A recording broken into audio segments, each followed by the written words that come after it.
Silksong has iterated on Hollow Knight's formula in a number of ways, with some being more divisive than others. But one aspect that is objectively improved upon is the depth of storytelling through its characters, and one of the greatest examples of this is our somber friend, the Green Prince. But first, welcome to the channel. If you're returning, welcome back. And if you are new, thank you for stopping by.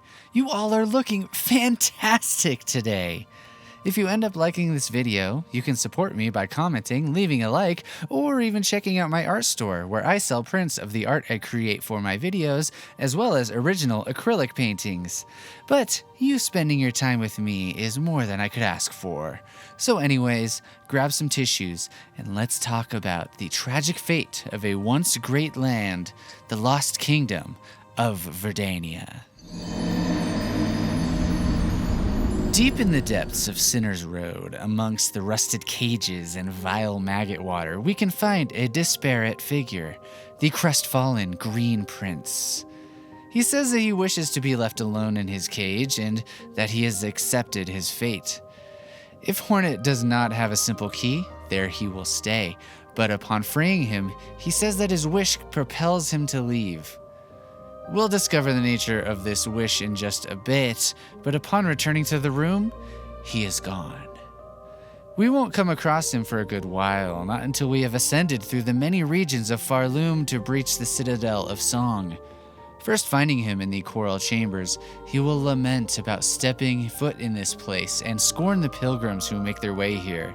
But it's not until Hornet defeats the Cogwork Dancers that we will gain more insight into what his wish was. We find him cradling one of the broken dancers, and he elucidates how the dancer's creation was the final act of his partner, who sacrificed his shell and soul in the process. The purpose of the sacrifice was to appease the rising empire of the Citadel, and so the Green Prince's last wish was to see them dance one more time and to cut his partner's soul free from its bronze prison. Hornet's journey continues until she defeats the pale being who is the source of the haunting, and if she has taken the path of the snail shamans, unleashes the void upon Farloom to ensnare the beast. This of course spells the doom of everyone, and Hornet consults the snail shamans for a solution. They tell her to seek the old hearts, the hearts of the three rulers who ruled the land before the citadel arose. However, unbeknownst to them, there is a fourth heart that can be obtained. In the easternmost section of Greymore, a new path is opened. The title card reveals that what this place was once called, Verdania. In the desolate caverns, we once again find our mournful prince, and he has brought the broken shell of one of the Cogwork Dancers to this place. He asks why we have come, and asks us to leave. But if Hornet has learned the elegy of the deep, she can serenade him and dive into the murky waters of his memory. We are met with a vibrant, thriving forest ecosystem harboring a small community of fierce, well-trained mantis-like bugs. Hornet comes across the Green Prince several times, however he does not seem to notice her. In fact, it seems like the haunting of Farloom is taking a toll on his memory. Hornet can interact with various points of interest such as shrines, statues, and a nest or dwelling, just to provide a few examples. And these clear away cobwebs that enshroud the royal palace. We can find him sitting outside the palace before this is done, and he laments that he cannot remember what his home looked like, and this will have ramifications later on. One of the most important memories that Hornet can uncover is that of the Pale Stag Hunt. In a page taken straight out of real-world folklore, the Green Prince and his love were tasked with hunting a divine beast, the Pale Stag, in order to prove their right to the throne. As Hornet is existing within this memory space, she must do battle with it as well, and upon slaying it, she notes in her journal how the Green Prince's memories are unreliable, questioning if this pale stag ever existed as she experienced it. But after uncovering enough of the memories, the webs shrouding the palace are removed and we can finally enter the throne room. We find the Green Prince gazing upon the abandoned thrones and are treated to one more bit of dialogue from our solemn friend. Maru Assa. Benny Frank.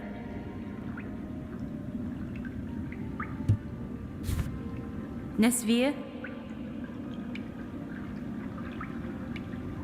Mittor.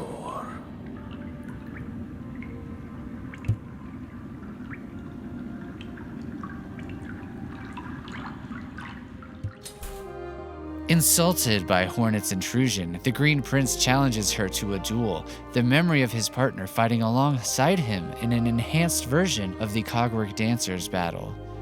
Upon the Green Prince's defeat, he utters his last words, "To dance and love and end together." Hornet awakens from the dream and sees that the Green Prince has passed away, finally united with their one true love.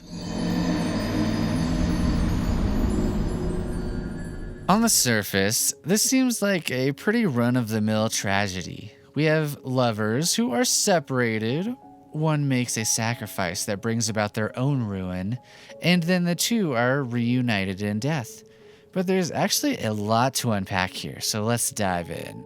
In the palace, there's a lore tablet to be discovered, and upon fully restoring the Green Prince's memories, we can read, "Two children born entwined, apart. Two children marked to rule. They danced, they sang, proved blades beyond, but none forgot their birth. For lovers born on beat exact shall forever be cursed." So, both of the princes had claims to the throne from an early age, and they were raised together, as the Green Prince recalls. They were born entwined, but apart, and yet born on exact beat. What could this mean? If Hornet plays the needle in front of this aforementioned lore tablet, we hear an interesting voice speak out. It says, "Reflection made real." So let's go back to the Cogwork Dancers. Green Prince says that his partner gave his shell and soul to aid in their creation, and Hornet comments in her journal that the two robots seem to share one soul. This also aptly fits the Green Prince and his partner, named the Clover Dancers when Hornet does battle with them. They seem to share one soul, moving perfectly in sync with one another throughout their entire lives, honestly. Dancing, hunting, singing, by all accounts, they were inseparable. They were one, at least in a figurative, romantic sense. After the Green Prince challenges us, his partner materializes not in physical form, but as a golden silken specter. At this point, we've restored the Green Prince's memories, and while even Hornet acknowledges that he is an unreliable narrator, is his mind so far gone that he can't remember what his love, his treasure, the most important person to have ever existed in his life, even looks like? Yes, maybe. This could show us insight as to how the haunted silk affects the minds of its victims, erasing the memories of those they love and supplanting them with silk. But that's just a theory. So now I'm going to address a huge elephant in the room that many of the non-English speakers are already well aware of. Which, if you're a non-English speaker and you're watching this video, I love you so much and thank you. But the English version does tell us that the princes are connected somehow. Whether it's physically, spiritually, or whatever, it isn't specified and it's up to our interpretation. But in other languages, specifically French and East Asian languages, they include the line, "born of the same egg." So the English is ambiguous, but other localizations explicitly call them biological twins.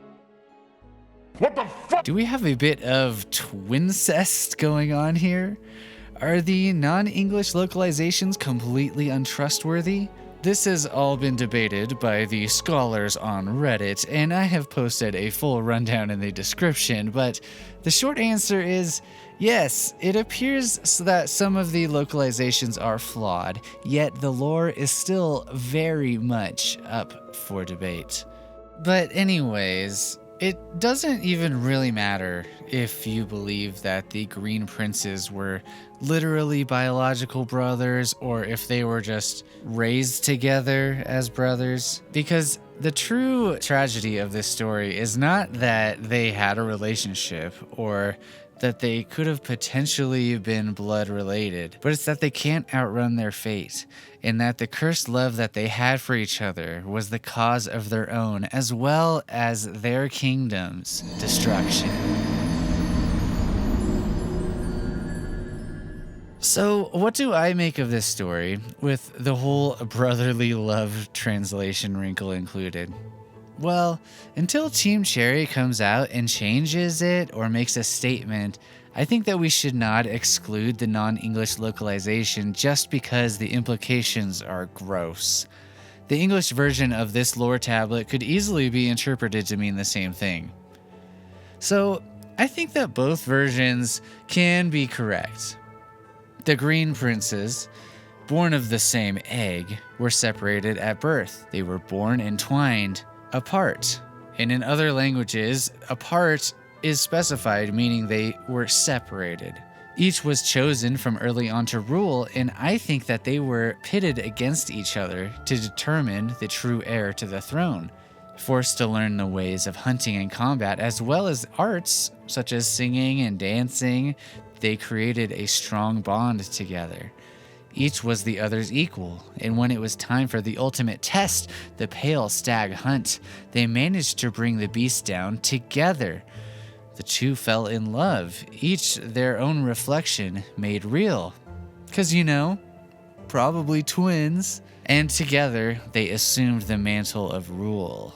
But the elders, the ones who raised them, they knew the dark secret of their origin. The Green Princes were never meant to fall in love. Because of their upbringing, however, and the grooming that each of them went through to be made fit for the crown, they did fall in love. They'd both earned their place on the throne, they couldn't be deposed, and so the elders could only hope that the curse upon lovers born on the same beat would not manifest. And to make things worse, since we do find this lore tablet hidden in the Green Prince's memory, it is likely that deep down he either knew or he, at the very least, suspected the dark nature of their relationship. But he let the love run wild anyway. Perhaps their love could even outmatch fate. Not this time. No, not this time. They, of course, could not escape their fate. Their doomed love would bring about only ruin for their people, and Hornet, brazenly intruding upon the last memories of Verdania, would finally be able to put things to rest. I think that this is a commentary on codependent relationships, as well as being Team Cherry's twist on a classical romantic tragedy. With the threat of Farloom, looming over their kingdom, the Green Prince's partner decided that he would give himself up to the Silken Empire and strike a deal with them, as we discussed earlier. Here I see many people say that the Citadel went back on their word and conquered Verdania anyways, but I think that this is simply incorrect. The Citadel, sure, has a lot to answer for, but in the early days, when the Weavers were in charge, I don't think they were as cruel as the current conductor-run Citadel. And this is evidenced by a couple things, so forgive me as I go on a quick tangent. First, Nyleth, the Heart of Shellwood, is said to have struck a deal with the Citadel to allow pilgrims safe passage through her wood. This should immediately strike everybody as odd because nowhere during the current pilgrimage is any pilgrim granted safe passage anywhere. And second, we have the character, the Second Sentinel, who was originally created to protect the pilgrims and later repurposed to protect the Citadel at large.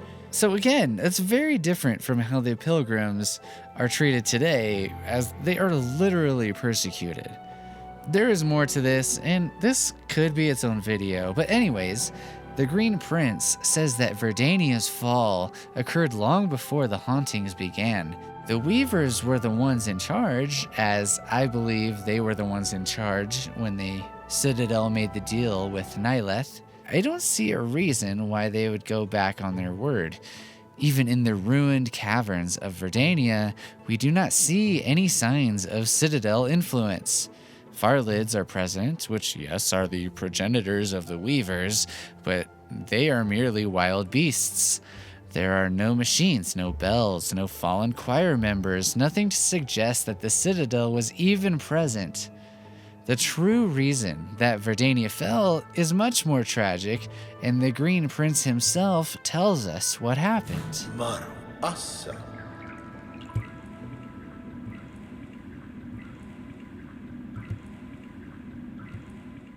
Did you catch that? The Green Prince says that this was a throne that he could not sit alone. After his lover gave himself to the Citadel, our Green Prince could not bear to rule the kingdom without him. In his grief, he abandoned his people.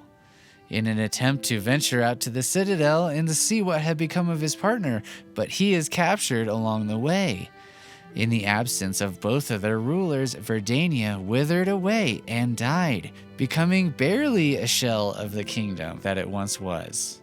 Verdania fell because of our Green Prince's devotion, or rather obsession, with his partner, his other half, his reflection made real. And so the curse was fully realized. Each of them met their own demise, and with them the nation that they were tasked to lead. This is very symbolic of people in codependent relationships and how they can harm themselves and people around them through their obsession with their partner.